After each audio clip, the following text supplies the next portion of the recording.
Hello friends, कैसे हैं आप सब। आशा करती हूँ अच्छे होंगे। मैं सीमा वर्मा अपने यूट्यूब चैनल ओम अध्ययन केंद्र से आप सभी लोगों का स्वागत करती हूँ। आज की न्यूज़ शुरू करने से पहले आप सभी मित्रों से अनुरोध है, जिन्होंने चैनल को सब्सक्राइब नहीं किया प्लीज़ चैनल को लाइक सब्सक्राइब शेयर करिएगा। तो चलिए फ्रेंड्स शुरू करते हैं। आज की न्यूज़ है हवलदार भर्ती। हवलदार पद पे 11,788 पदों पर होगी भर्ती। प्रयागराज से न्यूज़ है, कर्मचारी चयन आयोग ने मल्टीटास्किंग स्टाफ MTS और हवलदार परीक्षा 2022 के पदों की संख्या जारी कर दी है। इसके माध्यम से कुल 11,788 पदों पर भर्ती होगी।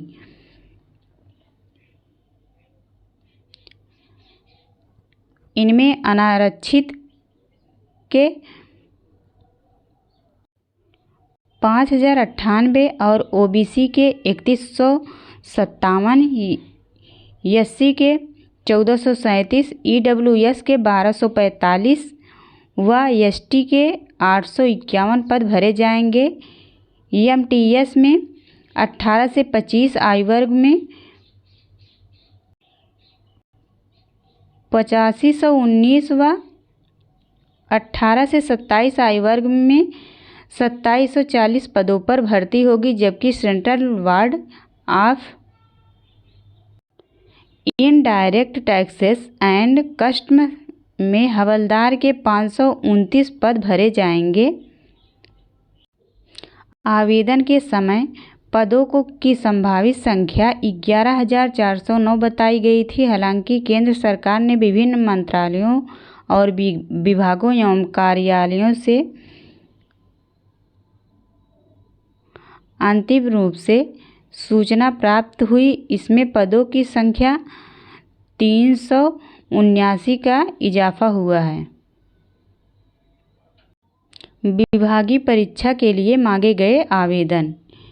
SSC ने जूनियर सचिवालय सहायक lower division clerk grade limited विभागीय प्रतियोगी परीक्षा 2019, 2020, 2021 एवं 22 के लिए ऑनलाइन आवेदन मांगे हैं। आवेदन 2 नवंबर की रात 11 बजे तक होंगे। अगली न्यूज़ है, पिछड़े जिलों में प्राथमिकता पर होगी शिक्षकों की तैनाती। योगी आदित्यनाथ ने कहा है मेरिट पर हो DIOS की तैनाती, रिक्त पद तुरंत भरने के लिए निर्देश। 2019 से पहले सिर्फ चुनाव में ही होते थे सांसद के दर्शन। लखनऊ से न्यूज़ है,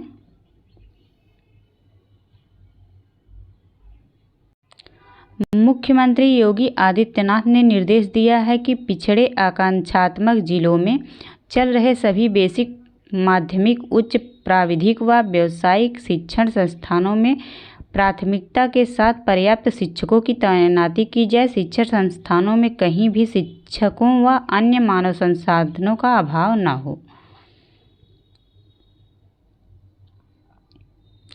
मुख्यमंत्री शुक्रवार को शिक्षा विभाग की समीक्षा कर रहे थे। इसमें उन्होंने निर्माणाधीन विद्यालयों, महाविद्यालयों, ITI, पॉलिटेक्निक की अद्यतन स्थिति जानी और शिक्षक छात्र अनुपात को मानक के अनुसार बनाने के निर्देश दिए। कहा जहां शिक्षक ज़्यादा हैं उन्हें समायोजित किया जाए। जिला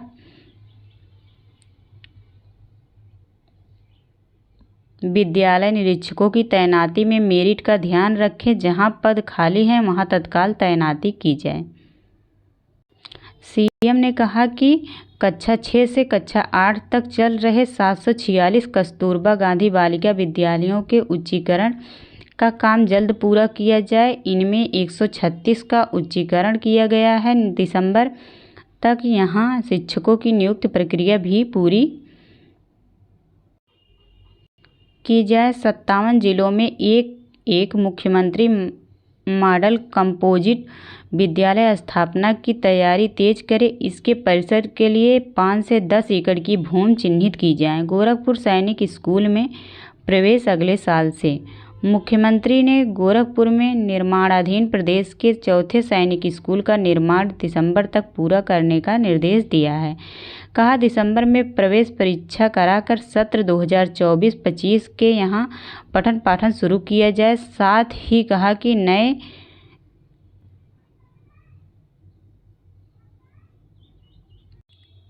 राज्य विश्वविद्यालय के लिए भूमि चिन्हित की जाए। अर्थात योगी आदित्यनाथ जी ने कहा है कि जो पद खाली हैं विद्यालयों में उस पे मेरिट के आधार पर संविदा पे जो शिक्षक भर्ती होती है, संविदा पे शिक्षक भर्ती कराकर सारे पद भरे जाएं।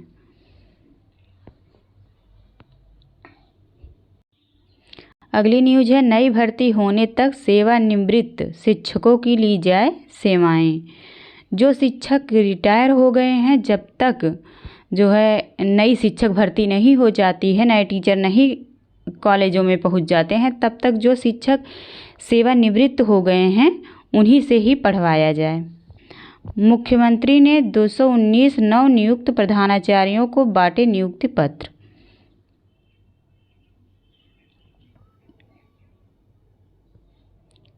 राज्य ब्यूरो लखनऊ। मुख्यमंत्री योगी आदित्यनाथ ने शुक्रवार को राजकीय इंटर कॉलेजों के 219 नव चयनित प्रधानाचार्यों को नियुक्ति पत्र वितरण किए। मुख्यमंत्री ने कहा कि सरकारी इंटर कॉलेजों में नए शिक्षकों की नियुक्त होने तक सेवानिवृत्त अध्यापकों की सेवाएं ली जाएं। रिटायर शिक्षकों के अनुभव का लाभ लेने से विद्यार्थियों को गुणवत्तापरक शिक्षा देना आसान होगा। लोक भवन में आयोजित कार्यक्रम में मुख्यमंत्री ने कहा कि एक समय ये सरकारी इंटर कॉलेज माध्यमिक शिक्षा की रीढ़ हुआ करते थे, लेकिन समय पर शिक्षकों का चयन न होने से शिक्षा का स्तर गिरता गया। फिर यूपी बोर्ड के ये स्कूल नकल का केंद्र बन गए। यहाँ ठेके पर नकल होने लगी। शैक्षिक सत्र परीक्षा रिजल्ट और प्रवेश में ही बीत जाता था। 6 वर्ष पूर्व जब भाजपा सरकार सत्ता में आई तो कई अहम बदलाव किए। यूपी बोर्ड की परीक्षा 15 दिनों में कराई गई और 15 ही दिनों में परिणाम जारी किया जा रहा है। अब पूरे देश के लिए यूपी बोर्ड की परीक्षा नज़ीर बन चुकी है। परिषदीय व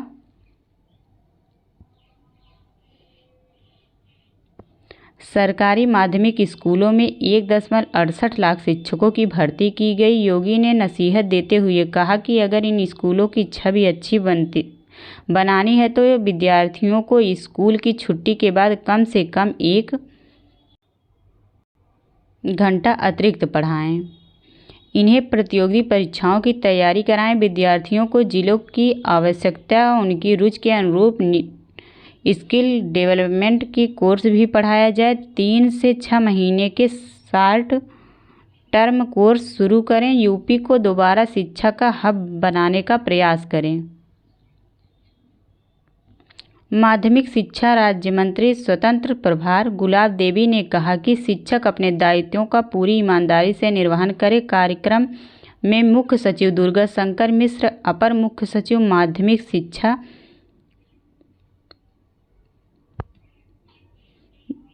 दीपक कुमार और महानिदेशक स्कूल शिक्षा विजय किरण आनंद भी मौजूद रहे। मिशन रोजगार के तहत इन प्रधानाचार्यों का चयन उत्तर प्रदेश लोक सेवा आयोग द्वारा किया गया है। अब हर साल आ रहे 30 करोड़ पर्यटक। मुख्यमंत्री ने कहा कि वर्ष 2017 से पहले यहाँ हर वर्ष केवल 1.5 से 2 करोड़ पर्यटक ही आते थे। अब पर्यटकों की संख्या एक वर्ष में 30 करोड़ हो गई है। निवेशक अब तेजी से यूपी का रुख कर रहे हैं। ग्लोबल इन्वेस्टर्स समिट में 38 लाख करोड़ रुपए का निवेश प्रस्ताव आया। इसमें आगे 1.10 करोड़ युवाओं को रोजगार मिलेगा। बीते 6 वर्षों में 6 लाख सरकारी नौकरियां दी जाएंगी।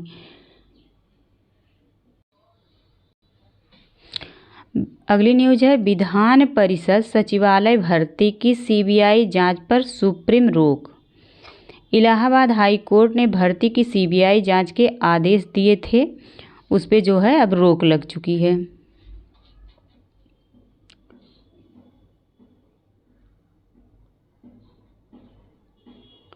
नई दिल्ली। सुप्रीम कोर्ट ने इलाहाबाद हाई कोर्ट के उस फैसले पर रोक लगा दी जिसमें सीबीआई की विधान परिषद सचिवालय में हुई भर्ती प्रक्रिया की प्रारंभिक जांच कराने का निर्देश दिया था। हाई कोर्ट के 23 सितंबर को दिए फैसले के खिलाफ यूपी विधान परिषद और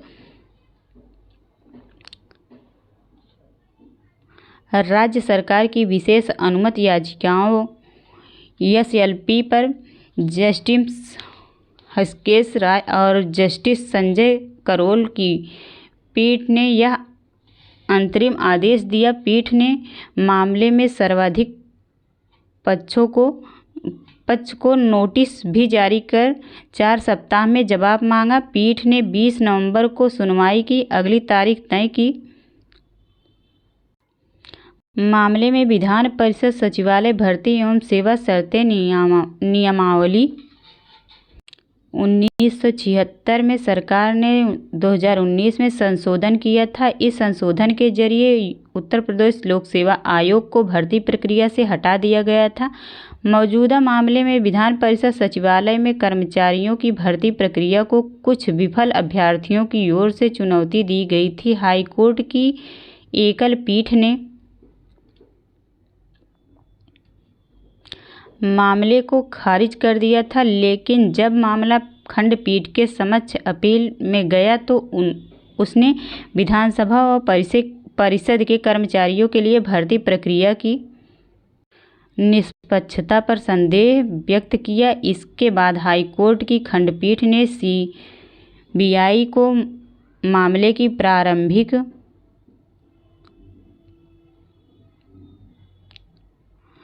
प्रारंभिक जांच करने का निर्देश दिया। परीक्षा में विफल लोगों का विरोध। सुप्रीम कोर्ट ने सुनवाई के दौरान विधान परिषद के